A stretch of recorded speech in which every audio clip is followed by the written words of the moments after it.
Howdy! Welcome to week 2. In this week, we're going to cover 2 topics. First, let's talk about how to conduct intake assessments. We usually call the very first counseling session as the intake assessment because the main purpose of that session is to evaluate or to simply assess. Recall your very first session with a therapist. What was it like for you? What do you remember about that session? Did they ask you lots of questions? Have you ever wondered why they asked those questions? Hopefully, after watching this video, you would understand the rationale behind those questions and you will have a much better idea of what to ask in your own very first session. We will also cover 4 assessments that are commonly used during a counseling intake. They are cultural formation interview. This is an interview protocol that's included in the DSM-5. Second, WHODAS 2.0. This is another assessment that's also included in the DSM-5. Third, biopsychosocial history report. This is like a summary of, this is a way that you can summarize all the pertinent information you gathered by asking those questions during the intake session. Last but not least, a mental status exam. You're going to learn about what that is and how to conduct one.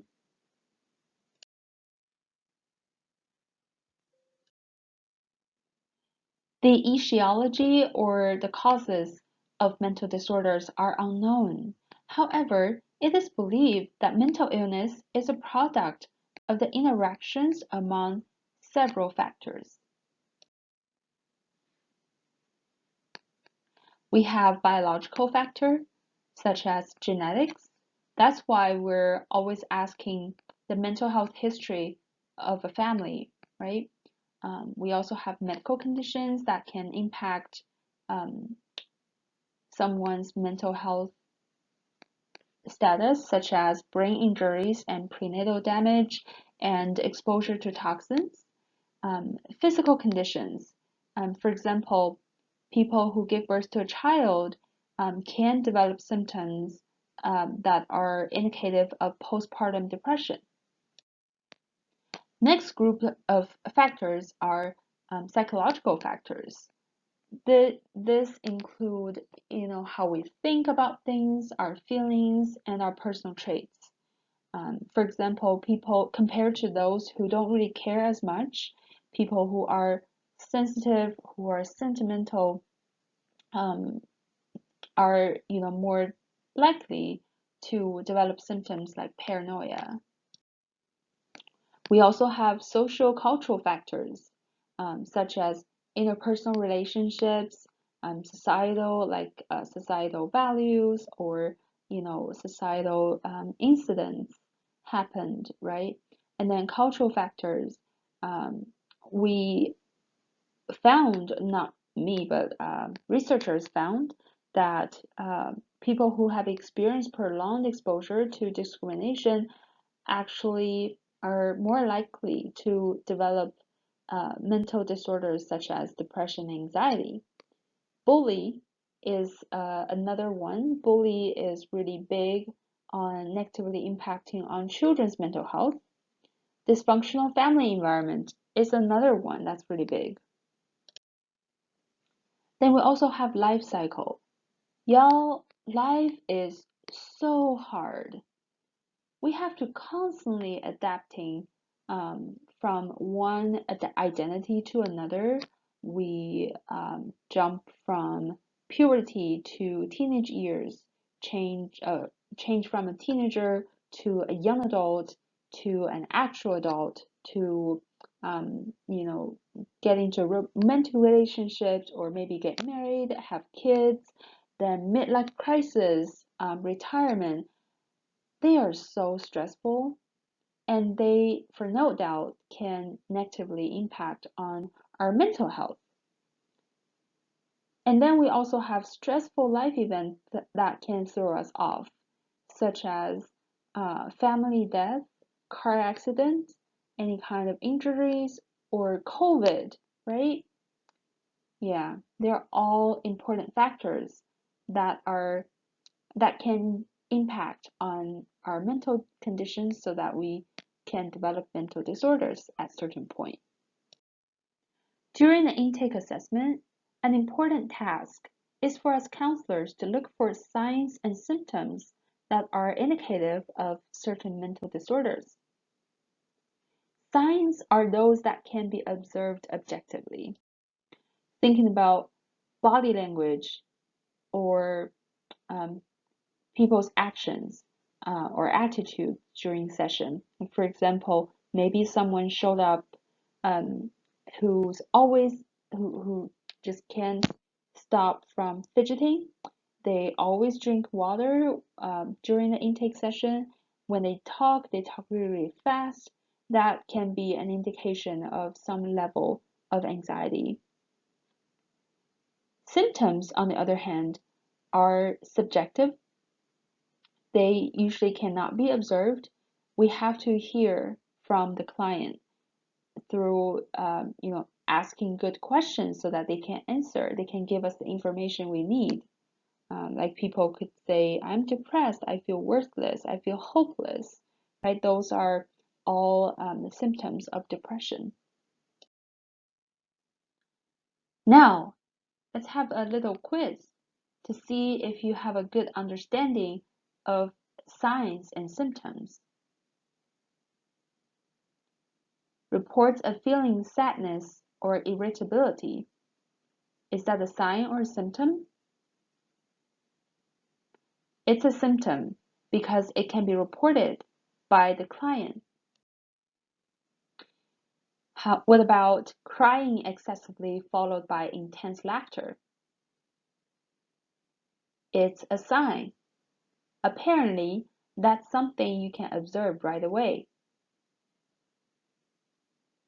Reports of fear, worry, or anxiety. That's a symptom because of the word reports, right? That's something that's reported by your client. Social withdrawal.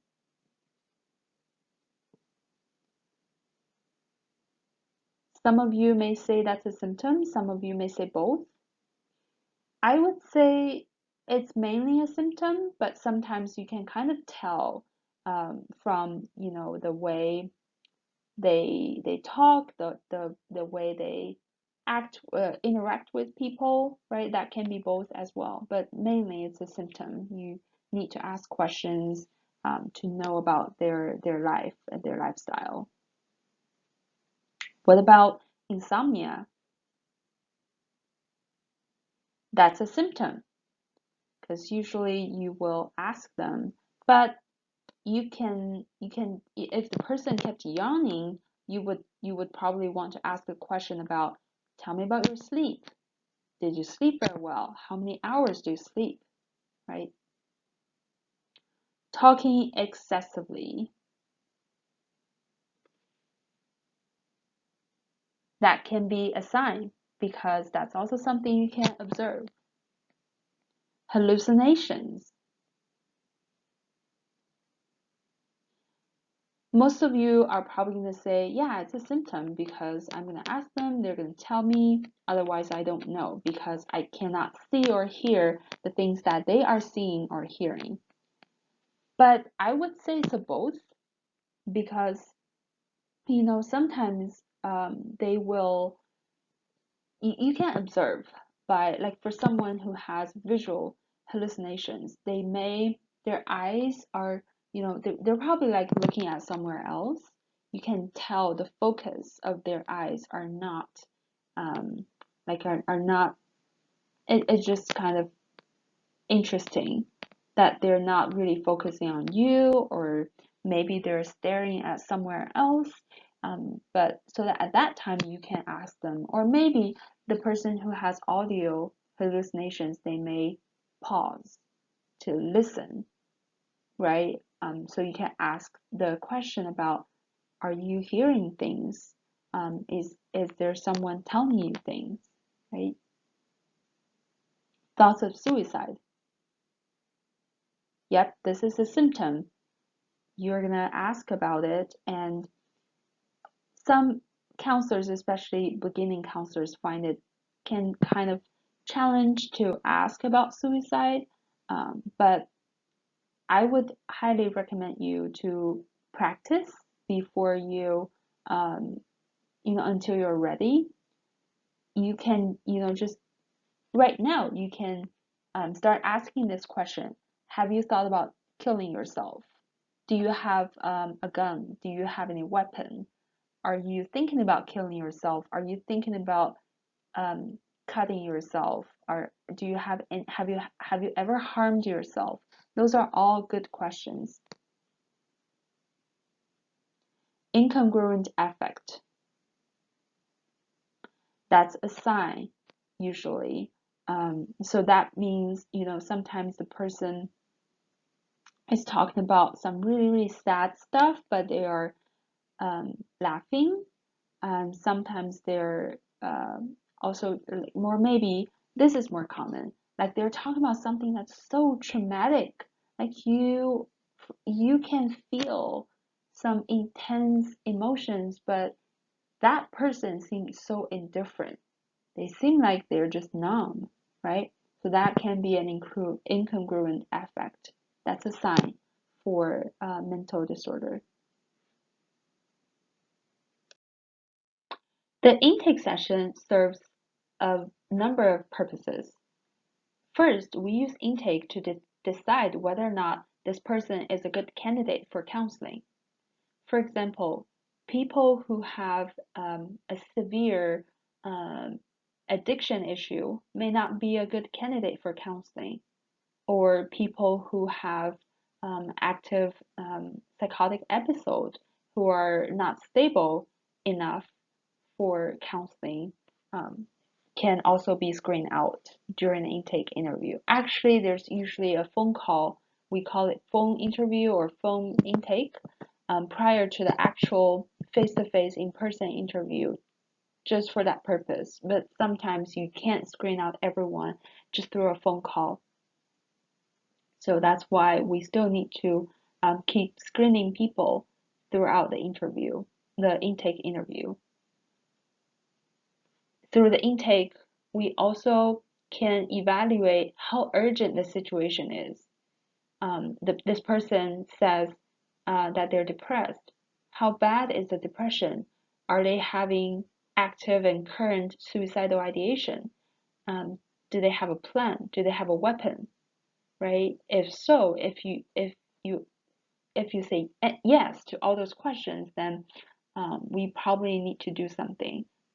We probably need to call the emergency contact or having this person hospitalized.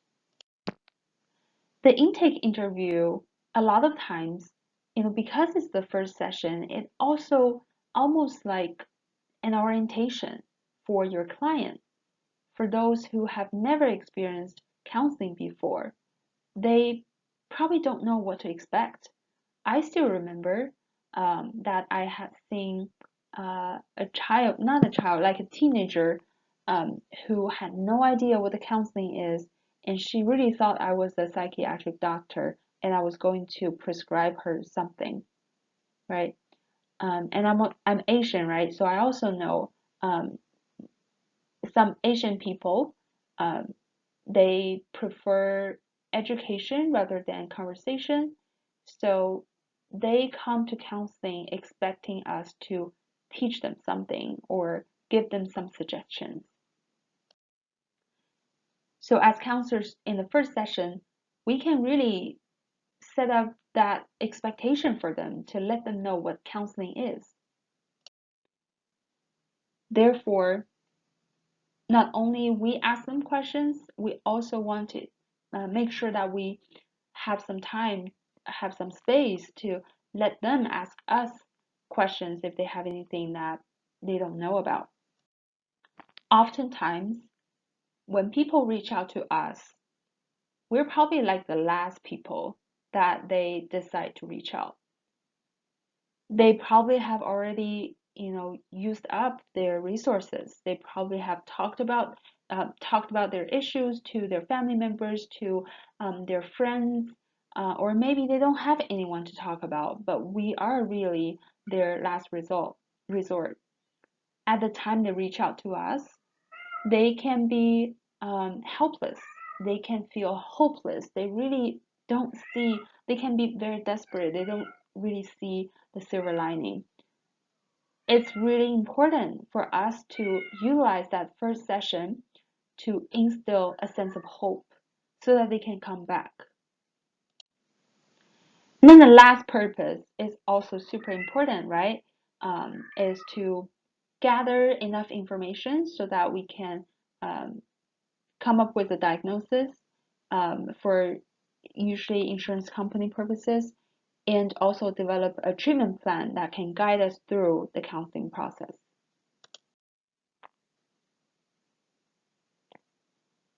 Something to consider. How long does it usually take?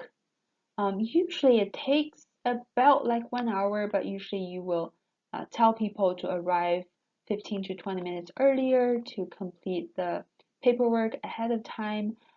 Sometimes it takes more than one session to finish all the questions, to finish the information gathering process or stage, because sometimes the first session we just can't go through, especially if they become emotional. It's really hard. So we have to consider like how in depth we want to ask, how in depth that we, you know, um, frame our questions. What I usually do is when someone become really emotional, when I see that, oh, this person is about to um, tell me about the story, it's hard, but I'll pause, I'll interrupt, and I will interrupt with validation. I will validate their thoughts. I'll validate their words, their feelings, but then just tell them that, this is a really important information, and I really want to talk about this with you. I really want to further explore this with you in our future sessions. But today, let's come back, focus on the questions, shall we? Other things to consider during the intake is, to ask about the referral source. Did the doctors refer them, or are they self-referred? Usually, if they're self-referred, like they just look you up online, that's a really good sign of their motivation. That usually means that they're ready to make changes. They are motivated to come to counseling. They're motivated to do some work. If they're referred by, like for example, CPS, their motivation level is probably not that high. The skills that we need to use during intake interview, including report building skills, questioning skills, and skills we need to explain the process. Do those sound familiar? The intake session, or the session with a diagnosis purpose, is still a counseling session, right? So relationship is still the core of that session. Recall your very first semester when you didn't know much about counseling, or maybe you did, but you pretend you didn't know much about the counseling. You were trying to learn how to do counseling. What do you remember about that class? Someone probably say, oh, I remember I had to do journals. If you are my student, yep, I did ask you to do lots of journals and reflections. But other than that, do you remember what skills that you've learned from that class? Take some time and think about reflection skills, reflection of meaning, paraphrase, reflection of feeling, questioning, open-ended, close-ended question, challenge skills, all that good stuff. Yes, you're going to still use those skills in your intake session. There are other factors contributing to a strong therapeutic relationship, and these pretty much come from Rogerian counseling. They are unconditional positive regard, active listening, be fully present, and empathy. What else? Can you think of more? Next, let's talk about assessments included in DSM-5. You can find those assessments on page 733 in DSM-5. The assessments are not only used in the beginning of the counseling, which is during the intake interview. We can also use some of those assessments as a way to monitor clients' progress. For digital assessments, which is the type that I use, I just go to this APA website. There you can find lots of assessments, including cultural formation interview and Who Does 2.0, which are the two assessments you're going to be using in your peer BPS report homework.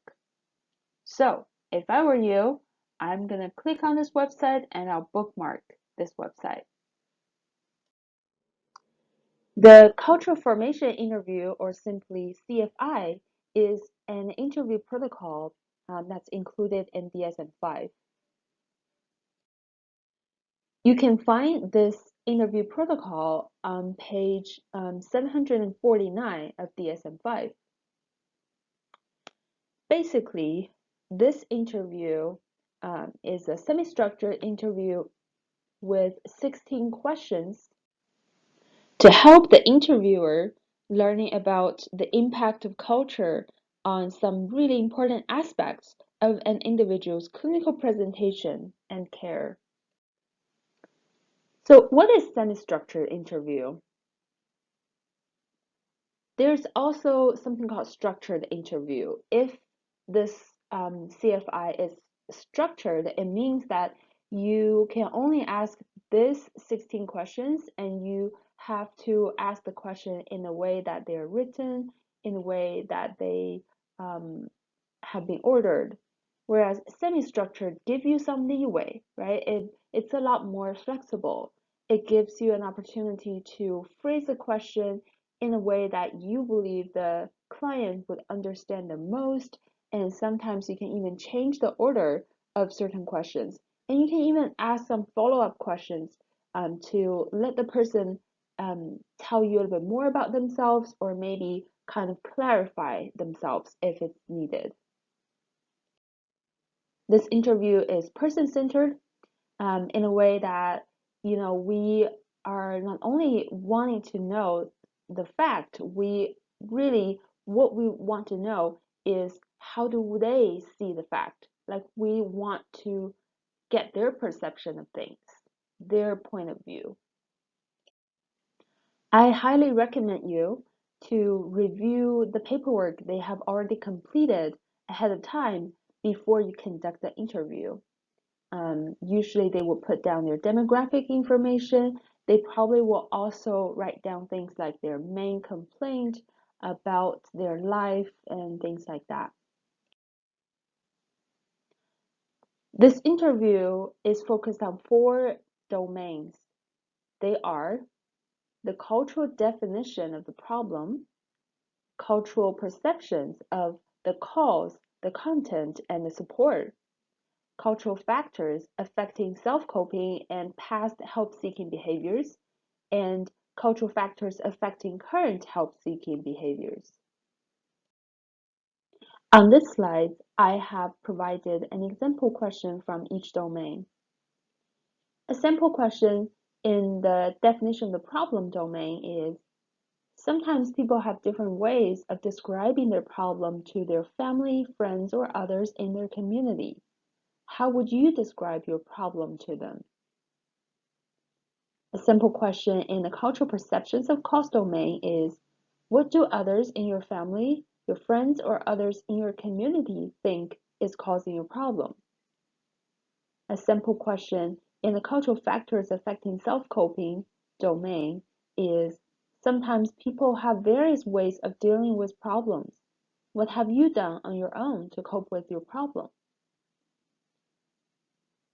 A simple question in the cultural factors affecting current help-seeking domain is, are there other kinds of help that your family, friends, or other people have suggested would be helpful for you now? How do you like these questions? Imagine you are the client. Would you have any trouble understanding any part of these questions? If you were the interviewer, how helpful do you think these questions would be regarding exploring the cultural impact of someone's mental status? Write down your answers, jot down some bullet points, because we are probably going to talk about these in our next class. This next assessment that we're looking at is Who Does 2.0 that can be found in DSM-5 on page 745. Who Does is short for World Health Organization Disability Assessment Schedule. This instrument evaluates one's ability across the following domains. The first domain is the cognition domain. We're trying to understand how well is someone able to communicate with others. Next domain is mobility. Basically, we want to know how capable is this person getting around. We also want to know how capable is this person regarding taking care of themselves. Are they able to get along well with people around? Do they have any trouble engaging in activities in life? Are they able to actively participate in the society? Remember, you can also find this instrument online using the website that I shared with you in previous slide. In addition, I have also uploaded the menu of Who Does 2.0 on Canvas in folder 1. Who Does 2.0 has different versions. There's a self-report version where the client can fill out the form on their own. There's also administrator version where the interviewers can use the Who Does 2.0 as interview protocol. They can just ask the questions to their clients to obtain information. There's also versions for informant to take for the client. Basically, you can ask a family friend or ask a close family members of the client to evaluate the client's different domains for them. The instrument that's included in the DSM is an adult version. If you want to learn more about adolescent version, you will need to look up online. I know there are some articles, there are some people have done some validation studies on Who Does 2.0 to show that, this instrument can also be valid and reliable among children and adolescents.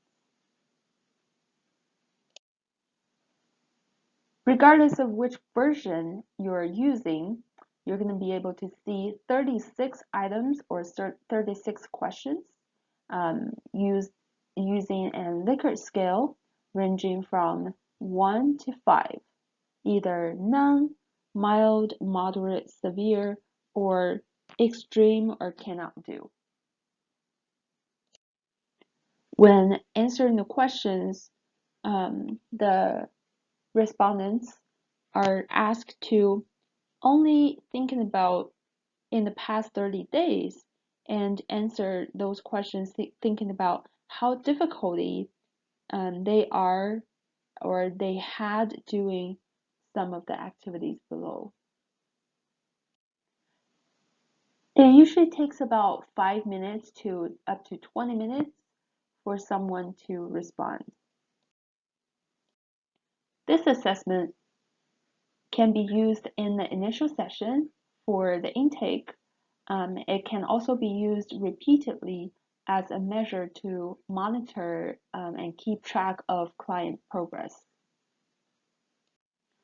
There are several ways that you can score this instrument. The first one is, if you have a computer, you don't want to do the scoring, computer can do it for you. It's called complex scoring based on the item response theory. In this class, we're going to be using the following 3 scoring, and we will practice how to score a Whodot 2.0 in our next class. Basically, we can calculate the domain score by counting the total scores of items in each domain. This can also be called the raw domain score. Average domain score is basically dividing the raw domain score by the number of items in the domain. And then the last one is general disability score, which is very simple. You just take the sum of all the items. Alright, now let's look at an example. Assuming someone's taking Whodot 2.0 and if their scores for these questions are mild, mild, mild, and severe. The corresponding raw scores are 2, 2, 2, and 4. To calculate the raw domain score is simply just adding these numbers up. So that would be 2 plus 2 plus 2 plus 4, which equals 10. And then the average domain score is calculated by you take 10 and divide it by the number of questions in this domain, which is 4. So it would be 10 divided by 4 equals to 2.5. And that is your average domain score. Finally, let's look at Biopsychosocial History Report, or simply BPS History Report. What is it and how to create one? After the intake, after we asked ton of questions, we collected ton of information, we need to put them together in a way that makes sense. In this class, we are providing you the template from Seligman 2004 article, knowing that there are multiple ways of doing this, but in this class, we recommend you to follow Seligman's format. Different sections in this template including identifying information, overview of presenting problems, symptoms, and impact on person, mental status exam result, other problems and difficulties that also consist of a reason to counseling, present life situation, present family information, or information on family of origin, developmental history and important incidents happen in life, medical and treatment history, case conceptualization, including personal strengths, as well as a final diagnostic summary. That article provides us a really good format for presenting intake interview information. It helps us to come up with an overall case conceptualization. However, it did not provide the intake interview protocol.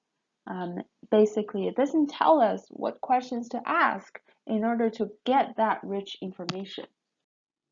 While you are watching this video or when you are reading Seligman's article, I highly recommend you to take some notes to develop a list of questions that would help you to gather the information. Because in this class, essentially, you're going to need to interview a classmate or interview a peer of yours, and you will need to develop your own questions. You will need to construct your own BPS report. In the upcoming class meeting, I will give you some opportunity to keep developing the questions, but also you will want to compare the answers with your peers so that you can get more ideas. And hopefully by the end of next class, you will be able to have a really good list of questions that you can use in any kind of intake interview. Now let's have a closer look at each part of this BPS report. First one is identify information.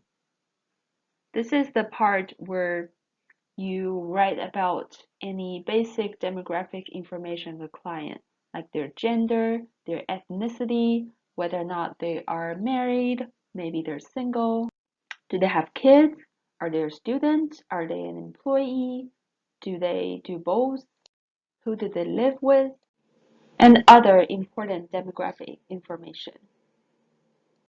You also want to write about how did they arrive to counseling. I had talked about this before, right? There's a huge difference between if they are self-referred or if they're referred by court or if they're mandated, right? The second part is to provide an overview of the presenting problems. Basically, this is the place that you write down the symptoms and the current impact of any kind of mental stress on this person.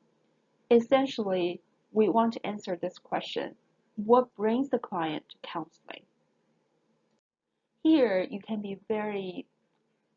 want to be brief as far as describing each problem, but you also want to be making sure to provide the frequency and duration of symptoms. They said they had anxiety attacks, right? That's usually what we call panic attacks in a general term. So how often do they have panic attacks? And how long have they been having those symptoms? Is it like a week, 1 month, um, twice a month, right? Those are all critical information. Just be specific. So for example, a client reports increased anxiety for the past 2 weeks, that's the duration, including, and then this is, the specific symptoms, grinding teeth, excessive worry, and limited sleep. This paragraph is an example writing in the presenting problems section. Mr. Keeley reported problems controlling his drinking habits. He said he always drank more than other people, but calculated his drinking become a problem in the last year. He described his consumption of at least 1 drink a day, which oftentimes consists of a 32-ounce cup. Mr. Keeley described drinking started as a social activity with friends. Currently, he reported consistently drinking by himself in the morning, at work, and as a way to shut out pain. Mr. Keeley suggested his excessive drinking was triggered by the impending start of senior year of high school and all the talk about future plans. The next part is the summary of the results of a mental status exam, which we will be talking about later in this lecture.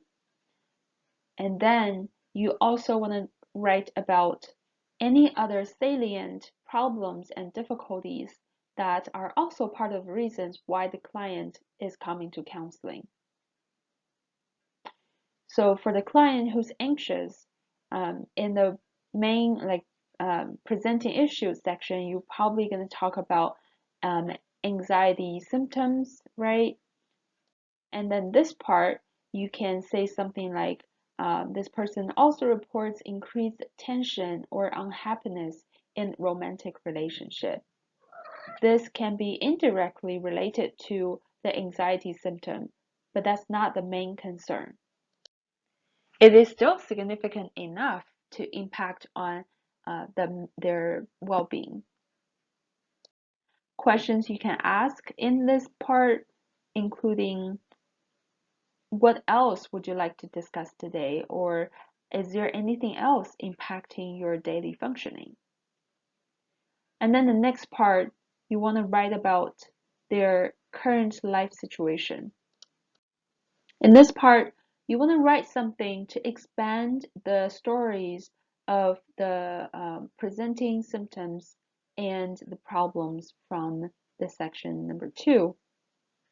You will also want to provide some of the context, the backdrop of the presenting symptoms. An example would be, the client is enrolled full-time in graduate coursework in counseling at UNT. She also maintains a part-time job in case management with MHMR. She and her partner live together in an apartment in Denton, Texas. Example questions that you can ask related to the content in this part are like, has there been recent changes or major events in your life recently? What does a typical day or typical week look like for you? Continuing from the previous example, Mr. Keeley reported being scared and uncertain about his future. He said he does not like to plan ahead, but instead chooses to focus on the now. He reported protection from worrying about the future by high school and drinking, but with graduation pending, he reported feeling forced to face the future. He also described multiple interpersonal struggles.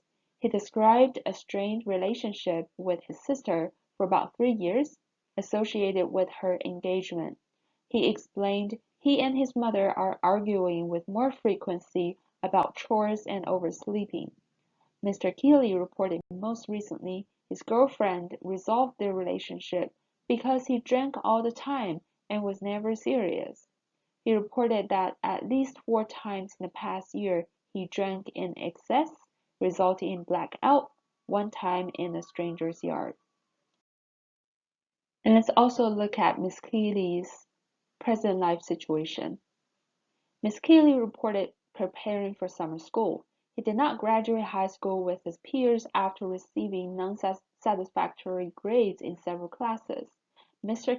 Keeley discussed teachers warned him of his failing grades. However, he found more joy in social engagements.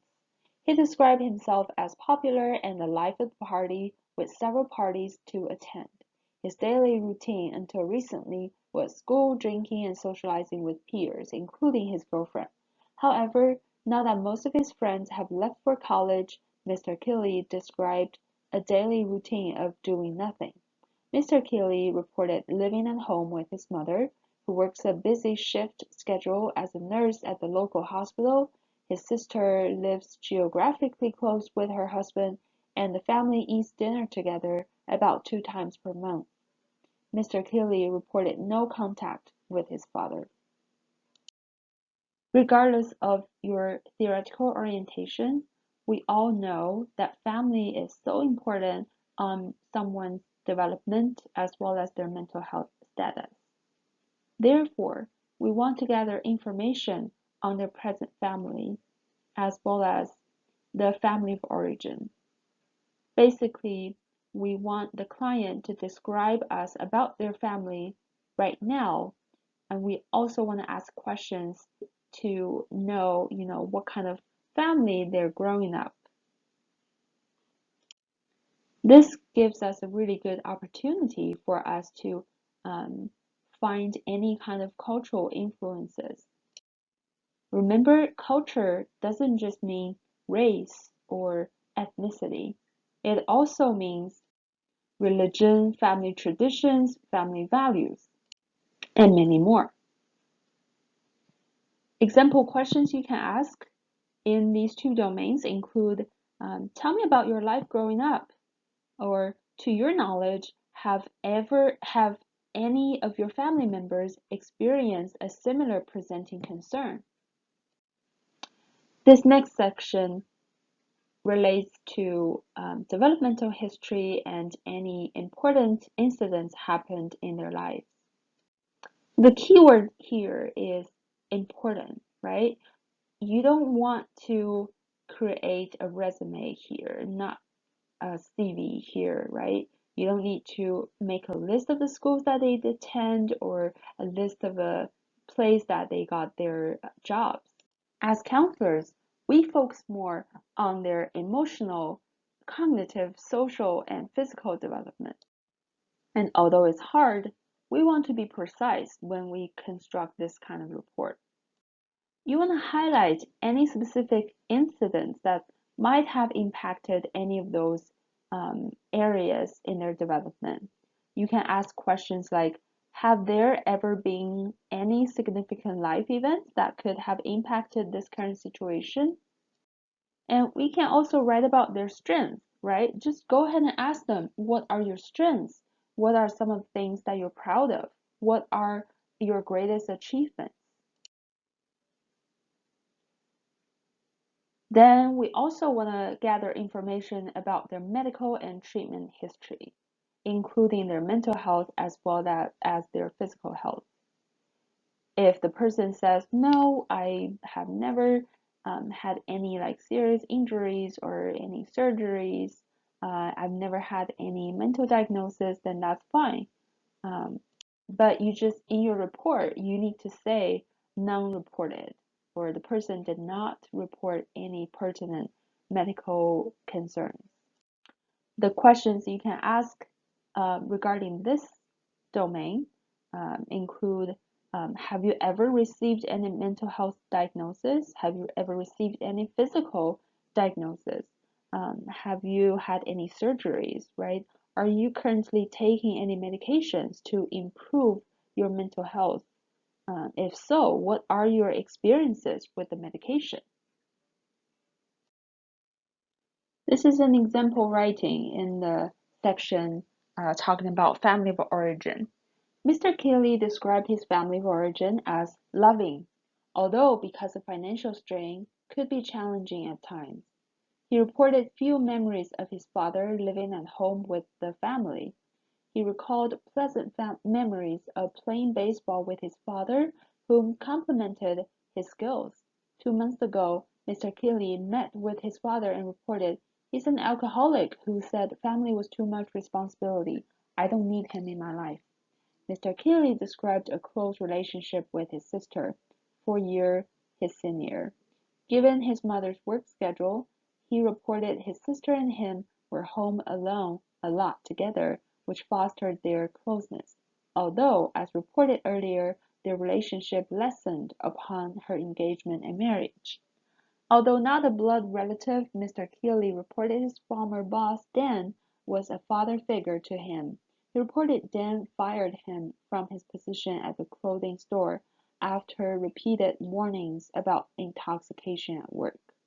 One thing I specifically like about this writing is that they not only providing information about the family members, they also talked about this former boss, Dan, who is not a blood relative, but is a father figure to him. So this is, considering Mr. Keeley's culture, maybe in their culture, some of the family members, some of the family friends can also be considered as family members. Let's continue look at the developmental history here. In light of his father's absence, Mr. Keeley reported a household attitude of no one talk about it, which seemed to start a pattern of avoiding negative emotions. Physically, Mr. Keeley was smaller in stature, in youth often bullied for his size. To accommodate, he became a class clown, using humor and pranks to socialize with his peers. Social engagement and parties became a central theme to his identity later by his sophomore year of high school. And then in the medical and treatment history here, Mr. Keeley reported no significant medical illnesses or accidents in his life.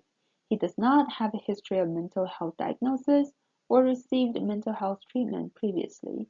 Mr. Keeley reported no family history of mental illness, although his father was described as having an alcohol misuse problem. This next section is kind of different from all the previous sections because this is the part that you get to write about a summary of all the information that you have already written about earlier. This is the part where you get to evaluate the client's current functioning level, and you can also write up about your theory, as far as what are some of the factors that are related to or impacting on this person's mental issues. What are their strengths that can really help with the prognosis? Are there any areas of difficulty this person have that can serve as barriers in counseling? This is the sections that you can feel like you're a counselor, you're a therapist, because you're gonna need to rely on your clinical judgment. And then at last, you're gonna need to provide a diagnostic summary. You will, based on the information, you will come up with a diagnosis, or maybe there are a couple of diagnoses that can fit in the client's situation. You will write down the disorder names using DSM-5 format. You will also include any kind of V codes or Z codes, which are other conditions that can also make people want to come to counseling, which we will be cover those later in this class as well. For your peer BPS report assignment, you will also need to finish Who Does 2.0, and you will discuss their scores here, and you will also provide some narratives here. In Mr. Keeley's case, the case conceptualization goes like this. Mr. Keeley's history reflects love and playfulness. He attempted to bring others joy from a young age and love his family to the best of his abilities, even when his home life was not ideal. Mr. Keeley tends to strive for superiority through getting people to like him. He shows a lot of strength, having made it through most of his school without the extra support and help with homework that many kids get from their parents. It is also important to note that he had a job for 2 years and his boss and customers thought he was great. However, Mr. Keeley is using alcohol as a safeguarding mechanism to distance himself from his feelings and having to make adult decisions. He's operating from the mistaken belief that living in the now is the key to life. He's drinking more often to forget about his troubles. Mr. Keeley's drinking is intruding into many aspects of his life, from failing some classes in school to being fired at work and endangering his life and others by drinking and driving. His growing awareness of having a problem and his willingness to come to counseling are promising. And this is an example of diagnostic summary. Although Mr. Keeley has been able to manage his drinking and responsibilities for the most part, it seems that his difficulties with drinking have become a clinical concern. There are many signs of problematic drinking that are starting to cause distress, including not graduating high school, losing his job, conflicts with his family and friends, and more. He is an appropriate candidate for counseling services. An assessment of Mr. Keeley is as follows. Then you write a DSM-5 diagnosis. As I mentioned in the very first week, there are two codes in DSM-5. The codes within the parentheses are the ones that we're going to be using in this class because those are the most current ones. They are ICD-10 codes rather than ICD-9 codes. And as of right now, we don't need to use ICD-9 anymore, especially for like insurance company purposes. So the diagnosis for Mr. Keeley is F10.20, alcohol use disorder severe. Another thing that you want to pay attention to is compared to the example that's included in the Seligman's article, in this example, you don't see the axis anymore, right? Whereas in the Seligman's article, they're still using multi-axis assessment. So DSM doesn't have any axis. So just do the diagnosis. It's that simple. And then after that, you write about the Who Does 2.0 narrative. Mr. Keeley completed the World Health Organization Disability Assessment Schedule 2.0, a 36-item measure that assesses disability in adults 18 years and older. Disability is assessed within the last 30 days in 6 domains using a scale of 1 to 10, with 1 representing no difficulty and 5 representing severe difficulty. The 6 domains include understanding, communicating, getting around, self-care, getting along with people, life activities, and participation in society. Now, in your assignment, you can just use pretty much the same language. It's okay. You can just copy and paste this part.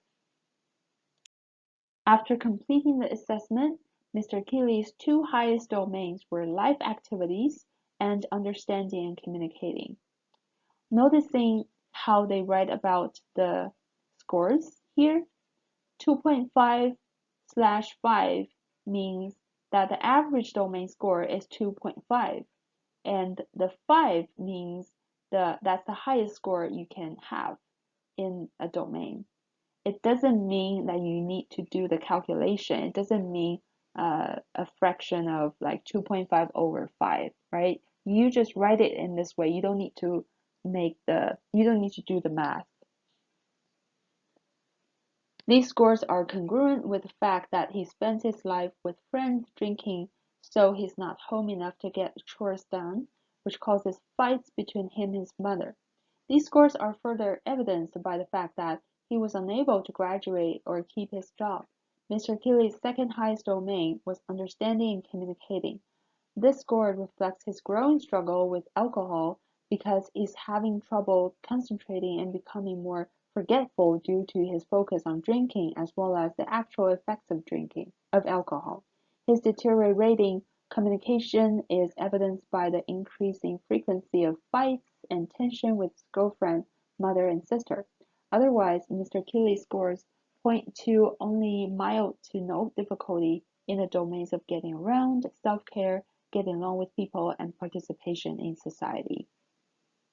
Then you just continue report each domain score, and you don't have to give this much of narratives if their score is like really just mild, or maybe it's just 0. If it's 0, then you don't really have to really write about that domain.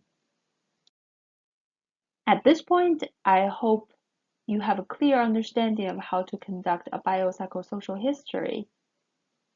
To summarize, number 1, you want to use concise sentences because it can go on and on and on, and you need to choose the most important information that are related to their current situation, especially related to why they come to counseling, which are pretty much the concerns and presenting problems. Use the page 138 as like a checklist or reference to what information you want to put into each section. You can also use the example on page 150 to 154 in the Seligman's article as an example of the writing style. You want to be professional. So it's okay if you repeat certain sentences from the article because you're still learning, right? It's okay if you learn about their writing style by using the same words or using similar sentence structure. I'm okay with that. And one more time, because we're doing DSM-5 and there are no multi-axis assessment anymore, there's no axis, so just don't include any axis in your diagnosis.